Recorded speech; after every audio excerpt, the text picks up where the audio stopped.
Assalamualaikum warahmatullahi wabarakatuh.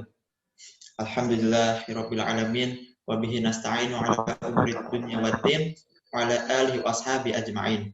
Alhamdulillah, pada kesempatan kali ini meskipun dalam keadaan yang online, kita masih bisa belajar melalui tatap muka via layar, cahaya layar. Oke, dalam cahaya layar ini kami kelompok 1 berusaha untuk memberikan sebuah penjelasan, memberikan sebuah pemahaman, memberikan sebuah pembahasan, di mana pembahasan itu nanti kita akan presentasikan, nanti akan kita bahas, kita diskusi satu persatu bab tentang keputusan pendanaan dan pasar efisien.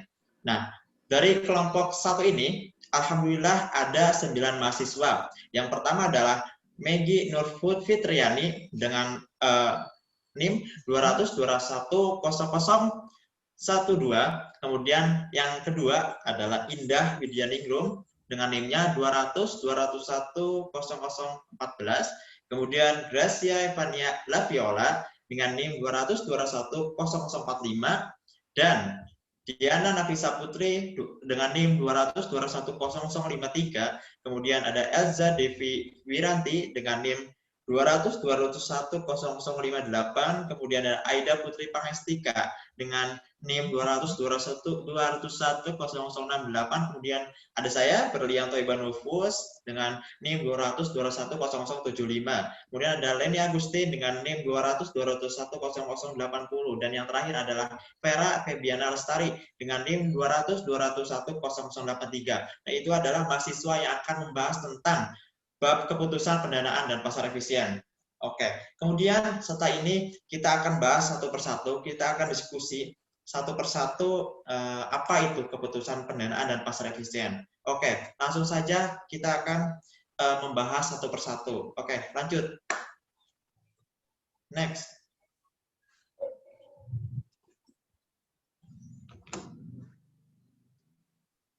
Oke, jadi yang pertama adalah pengertiannya. Pengertian tentang keputusan pendanaan ini. Nah, keputusan pendanaan itu merupakan sebuah keputusan di mana keputusan itu yang berhubungan dengan penentuan sumber dananya, ya, menentukan sumber dananya yang akan digunakan. Jadi dana ini melihat sumber dana apa yang harus digunakan. Apakah itu kita akan mengambil dana dari perusahaan ataupun di luar perusahaan. Jadi kita menentukan sumbernya itu harus dari mana. Nah, itu adalah sebuah pengertian dari keputusan.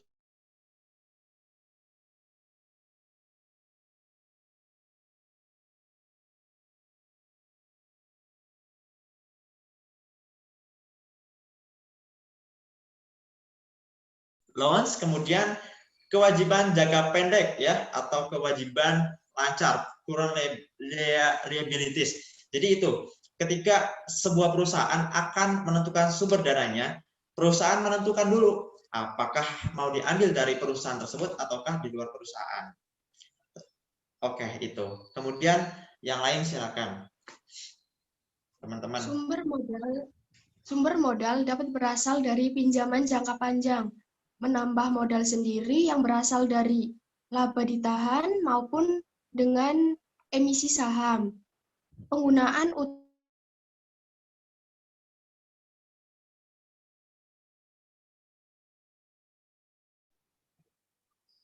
bauran utang dengan ekuitas yang optimal dalam jangka panjang.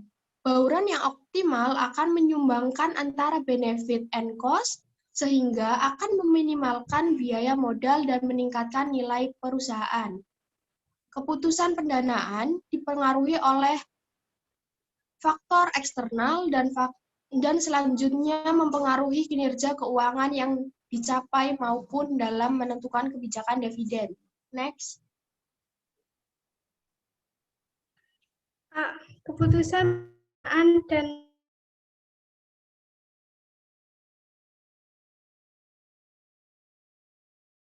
investasi adalah memperoleh NPV positif.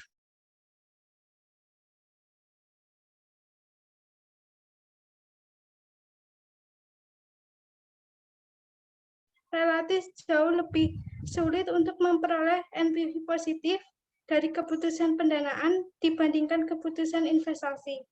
Hal ini karena keputusan investasi pada sektor real dilakukan pada pasar yang tidak sempurna, informasi tidak lengkap, atau sangat mahal.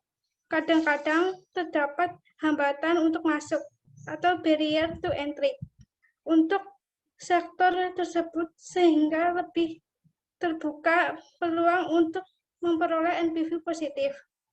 Keputusan pendanaan sebaliknya dilakukan dalam pasar modal yang umumnya sangat kooperatif, informasi terbuka luas bagi semua pemodal dan pemodal individual tidak bisa mempengaruhi pasar disebut pasar modal yang efisien. Maka transaksi jual beli sekuritas akan menghasilkan NPV yang tidak positif. Selanjutnya, yang kedua yaitu metode dalam manajemen struktur modal. Yang pertama, analisis EBIT atau IPS. EPS. Dalam analisis ini, manajemen dapat melihat dampak dari berbagai alternatif pendanaan terhadap EPS atau earning per share. Pada tingkatan EBIT atau earning before interest and tax yang bervariasi. IPS adalah laba bersih sesudah pajak atau earning after tax yang dibagi jumlah lembar saham perusahaan yang beredar. Pada analisis ini, hubungan antara EBIT dan EPS dapat dicari dengan cara yang pertama yaitu menghitung EPS pada berbagai alternatif pendanaan untuk EBIT tertentu. Yang kedua, mengulang langkah pertama untuk EBIT yang berbeda-beda hasilnya. Kemudian digambarlah dalam grafik EBIT EPS. Yang kedua yaitu perbandingan rasio-rasio leverage. Tujuan dari analisis ini adalah untuk menentukan efek dari setiap alternatif pendanaan terhadap rasio leverage atau penggunaan hutang. Manajemen kemudian dapat membandingkan rasio-rasio yang ada saat ini dan rasio-rasio pada alternatif pendanaan tertentu dengan rasio-rasio industri sejenisnya. Manajemen dapat menggunakan metode perhitungan rasio sebagai berikut. Yang pertama, rasio hutang. Rasio hutang atau total aktiva. Yang kedua yaitu hutang jangka panjang atau hutang jangka panjang ditambah modal sendiri. Yang ketiga, total hutang atau modal sendiri. Rasio jaminan dibagi menjadi dua yaitu time interest earned atau biaya bunga. Yang kedua, debit service coverage atau biaya bunga ditambah pembayaran pokok pinjaman per banding 1 dikurangin pajak. Next. Yang ketiga yaitu analisis arus kas perusahaan. Metode ini menganalisis dampak keputusan struktur modal terhadap arus kas perusahaan. Metode ini sederhana tetapi sangat bermanfaat. Metode ini melibatkan persiapan suatu seri anggaran kas pada yang pertama kondisi perekonomian yang berbeda, yang kedua struktur modal yang berbeda. Rumus berikut mendefinisikan CPR saldo kas yang diharapkan perusahaan pada akhir periode resesi. CPR sama dengan CO plus NTFR dikurangi FC, di mana CO adalah saldo kas pada awal resesi, NCPR yaitu arus kas bersih dari operasi selama resesi, dan yang terakhir FC yaitu beban tetap perusahaan. Next. Pasar efisien adalah pasar modal yang berisi sekuritas yang nilai pasarnya selalu menyesuaikan secara cepat dan langsung apabila terjadi perubahan nilai intrinsik dari aset yang menjadi dasar dikeluarkannya sekuritas tersebut. Pasar modal yang efisien adalah pasar yang harga sekuritas-sekuritasnya telah mencerminkan semua informasi yang relevan. Semakin cepat informasi baru tercermin pada harga sekuritas, semakin efisien pasar tersebut. Dengan demikian, akan sangat sulit bagi para pemodal untuk memperoleh tingkat keuntungan di atas normal. Next. Ya, selanjutnya adalah dalam pasar modal yang efisien, perubahan harga saham mengikuti pola random walk. Ini berarti perubahan harga di waktu lalu tidak bisa dipergunakan untuk memperkirakan perubahan harga di masa yang akan datang. Pasar modal menjadi efisien karena persaingan antara para analisis investasi akan membuat pasar sekuritas setiap saat menunjukkan harga yang sebenarnya. Pasar modal yang efisien diasumsikan berisi investor yang selalu berusaha mengejar keuntungan sebesar-besarnya, tidak mau melewatkan kesempatan sekecil apapun untuk memperoleh laba, serta cukup pintar dalam mengolah dan mengakses dalam perusahaan sehingga apabila ada informasi yang dapat dipergunakannya untuk memperoleh untung, maka segera akan direalisasikan. Informasi yang langsung berkaitan dengan kondisi perusahaan adalah informasi penting yang menjadi acuan utama dalam strategi investasinya.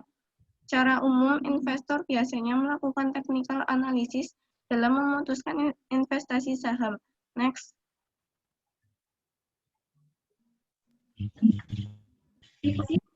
Pasar efisien. Bentuk efisien pasar tidak hanya dapat ditinjau dari segi ketersediaan informasinya saja, tetapi juga dilihat dari kecanggihan pelaku pasar dalam pengambilan keputusan berdasarkan analisis dari informasi yang tersedia. Pasar efisien yang ditinjau dari sudut informasi saja disebut dengan efisien pasar secara umum secara informasi.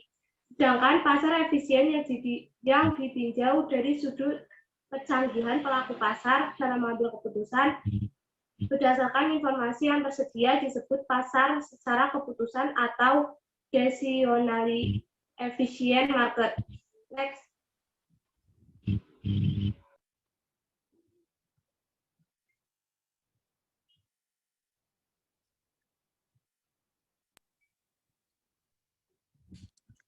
Ada 3 bentuk atau tingkatan untuk menyatakan efisiensi pasar modal sebagai berikut. Yang pertama, bentuk efisiensi yang lemah, weak from efisiensi, pasar efisiensi dalam bentuk lemah, berarti semua informasi di masa lalu akan tercermin dalam harga yang terbentuk sekarang. Yang kedua, bentuk efisiensi setengah kuat atau semi-strong from efisiensi, merupakan bentuk efisiensi yang lebih komprehensif, karena dalam bentuk ini harga saham di samping mempengaruhi oleh data pasar atau harga dan volume perdagangan saham di masa lalu, juga dipengaruhi oleh semua informasi yang dipublikasikan. Yang ketiga, ada bentuk efisiensi kuat atau strong from efisiensi.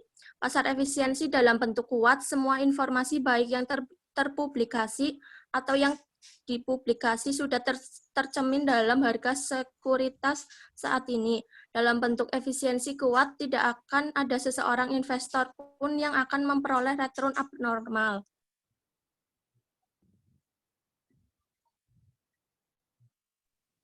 Oke, mungkin dan itulah pembahasan dari kami dari kelompok 1, kelompok pertama. Jika ada kesalahan, kami memohon maaf apabila banyak kata-kata ataupun banyak kekurangan yang kami belum bisa menambahkannya. Untuk menambahkan hal itu, kami akan membuka pertanyaan-pertanyaan dari teman-teman sekalian. Silakan untuk bertanya dengan apa yang kami bahas kali ini. Dan itulah dari kami. Mohon maaf apabila banyak kesalahan. Terima kasih yang sudah mendengarkan. Terima kasih yang sudah memperhatikan. Semoga apa yang didengarkan atau apa yang sudah dipelajari itu bisa menambah ilmu kita, bisa menambahkan wawasan kita. Terima kasih. Cukup dari kami. Wabillahi taufik wal hidayah. Wassalamualaikum warahmatullahi wabarakatuh.